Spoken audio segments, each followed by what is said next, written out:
Nuebel. I'm the lead artist at ArtStart, and today I'm going to be walking you through a tutorial that goes with the kit of art supplies you received to paint the mural with the poppies and the pollinators. I love bees. Bees are great. Let's go paint some bees. First and foremost, I want to tell you about this palette that I'm working with. We have ultramarine blue. This is a blue that makes really nice purples. We have cerulean blue. This is a blue that makes really nice greens. We have quinacridone magenta, which is marvelously great at making really vibrant purples and kind of cotton candy pinks. We have cadmium red medium, and this is going to make glorious oranges. Moving right along, we have over here titanium white. Starting on this end, we have cadmium yellow medium. This is going to make glorious oranges. Right here, we have cadmium yellow light. A close relative here too, but this one's going to make really nice greens. Yellow ochre. This one is another yellow, but it's a little bit warmer, and this is fantastic for sort of toning colors, which is something I'll go into a little bit later. And this is raw sienna. And last but not least, we have burnt umber dark. This is great. We can use it sometimes just straight, almost as a substitute for black. If you want to have really beautiful, vivid, lively colors, I strongly encourage you to do this, which is to make a mixture of ultramarine blue and burnt umber, or burnt umber dark, as I have here on my palette, and it will give you something that is much more flexible. It will be much more vibrant and alive on your palette. Do have one nice, large jug of water. I also have a paint rag. I have my reference images right here. I have them front and center, right available to me. Mine are pulled up on my computer. This is a reference image that is included in the handout that is linked below in the description.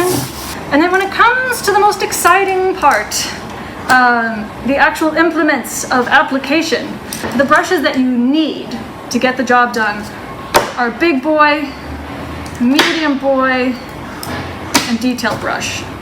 And by contrast, it might look like big boy, detail boy, and medium brush. Might be a round, might be a flat. Whatever it is, so long as you've got 3 widths that you can work within, you're golden.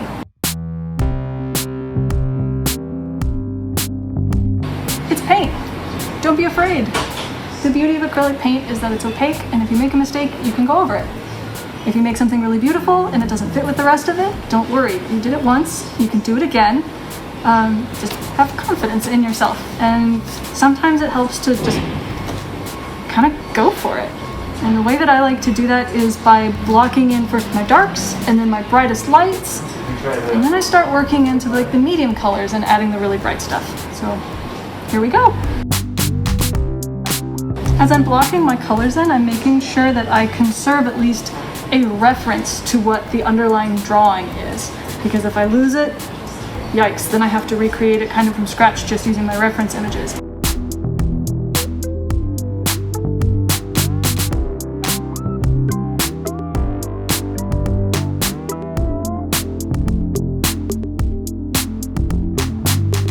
Especially in the early stages on the drawing, do not worry about getting it perfect the first time. I mean, don't worry about getting it perfect anytime, but especially don't worry about getting it perfect on your underpainting. Just slap some paint around. Strike with confidence. Take it as an opportunity to learn your subject and just get familiar with the shapes that are there, and just have fun with it. Don't worry about it.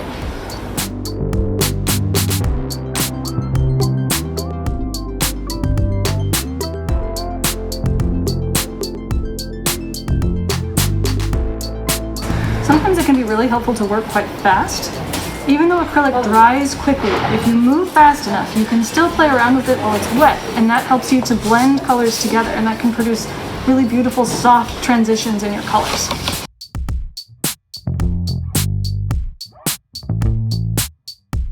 I'm using a lot of the paint color called cerulean blue, so it can be important when you're handling that particular color to proceed with caution, because if you add too much, you're going to have to add an absolute boatload of all of your other colors to balance it back out and get to the value in the color that you want.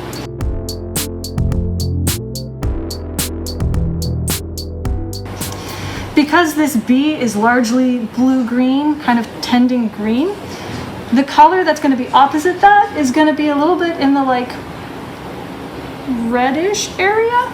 So when I mix my black, I'm going to be adding red to it.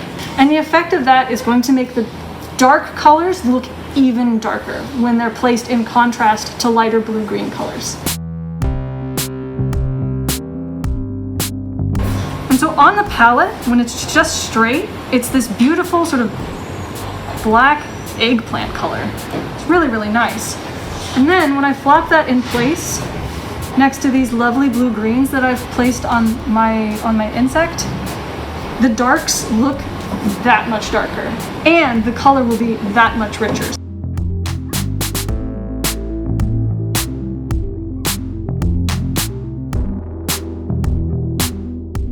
If I'm using the phthalo blue and the color is coming out just a little bit aggressive, I like to, rather than using the regular yellows, my cadmium medium, my cadmium light, I like to come over into the browns and neutrals, my earth tones as they're called, and use those as a substitute for the other yellows, and that will generate a much softer blue.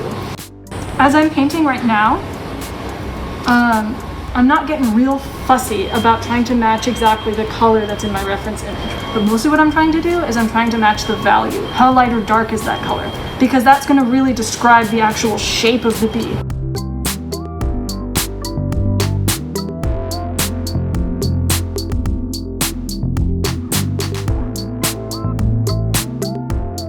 What I'm doing right now is called like a dry brushing technique.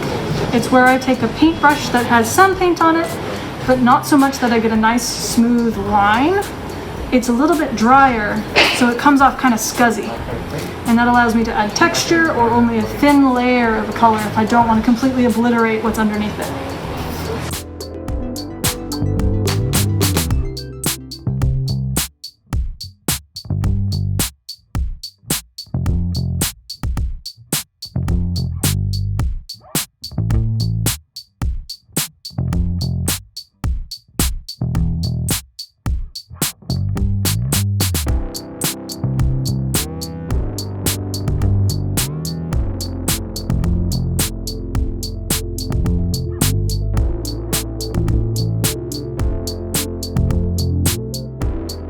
Bee wings have a lot in common texturally with the cellophane that comes wrapped around things like candy or food or whatever. Painting bee wings is a lot like painting stained glass. Frequently, bee wings have some kind of color to them, and kind of like the leading in a stained glass window, the venation separates out different cells of the bee's wings. But the most important part is to make sure that you have a good balance of the venation, make sure the veins are nice and thin if you like to see them that way, and that the cells are filled in a way that still makes them look kind of transparent.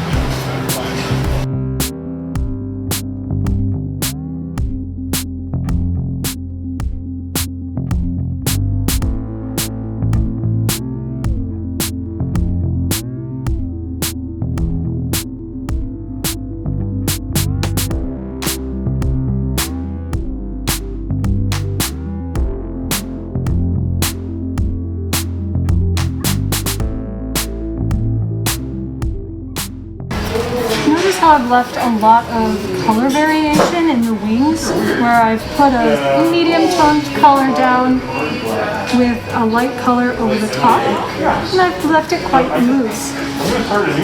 That can be very informative to the viewer about the texture of the wings, and also sort of stands in as a shorthand. Your eye reads it as highlights of the sun bouncing off a reflective area of the wing.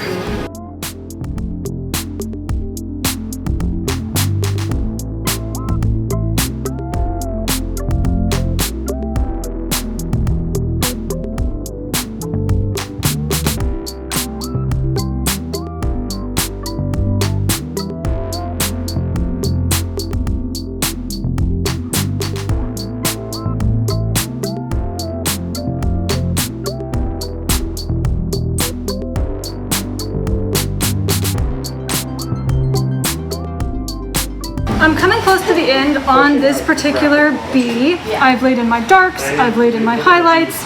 Earlier in the process, laid in those medium tones and sort of played and did the push-pull arrangement where I screwed it up and then fixed it, and you probably saw me write the word oops a couple of times, and it was because I thought I made a mistake. But there are no mistakes, it's all art. So what I'm doing here, this last little bit, I'm going to be showing you the kind of technique or the mindset that I get into when I'm dropping my last highlights in on a piece. So what I like to do is I like to mix up a nice warm light value. I don't like to use straight white, much in the same way that I don't like to use straight yellow. I like to always faintly tint it with another color, oftentimes a contrasting color, just to make things feel a little more lively. I have chosen to tint this slightly greenish yellow. Okay, nice light color. And then I look at this and I think to myself, if this bee were before me right here, right now, in this moment, where would it be catching sunlight? Where on this bee's body is going to catch a highlight? And it's going to be places like on the abdomen, right as those rounded shapes that are so smooth and shiny are catching the light. Already there's a highlight there, but with this extra light sort of yellowish color that's a contrast to the colors next to it, I'm honestly kind of just doing a little bit of a gestural thing where I'm almost like circling where the brightest highlight is, just to really make it pop out and pop forward and make the whole thing feel very dynamic. I'm using what's called a liner brush. Any fine detail brush will do, and I'm just very gently dropping in where the hair, well, first I have to add a little more water to my paint so it actually drops off the brush. Get the right amount of paint, dab a little bit off, and then just drop sort of randomly the hairs in there.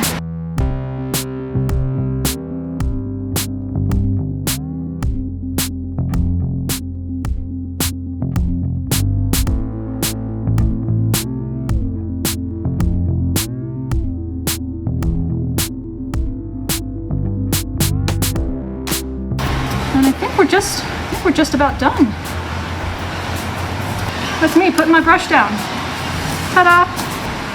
Oh, you don't have to paint the background. This has just been done like this in case I wanted to put it up on a wall just as is. Many people who are getting the kits to do these bees will be receiving them to paint them as part of a mural. And for those students who are doing it that way, these will be cut out very closely to the edge of the line. We've been doing a little surgery in preparation for installing this bee on our own personal poppy mural that we have here at ArtStart.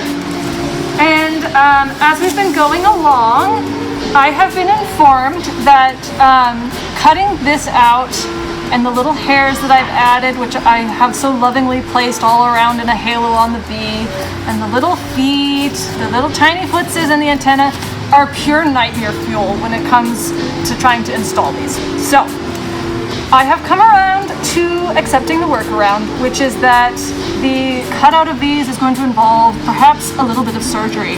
We'll be adding them back in as we do the install. We'll have paint on hand, and we'll be adding in these little details like the tiny little footses and the antenna and the hairs.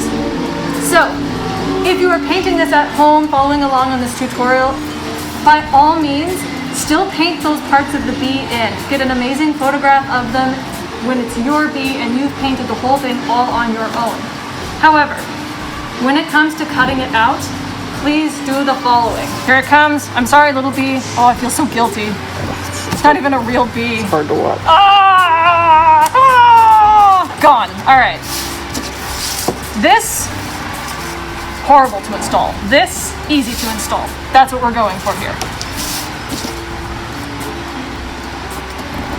I'm also not paying attention to the hairs. I'm not getting really precious about them. If I've learned one thing about art, it's that I mustn't ever be precious about it. If I did it well once, I can do it again. There's always a workaround, with very few exceptions.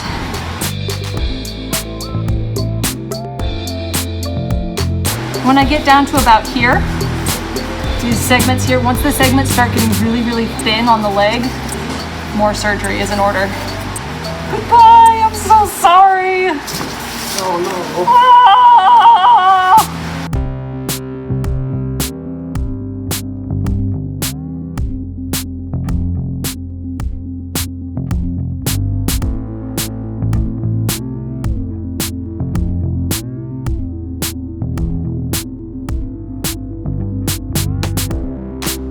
Alright, so I've just upped on ArtStart's mural and I'm about to give back to this bee what I took away.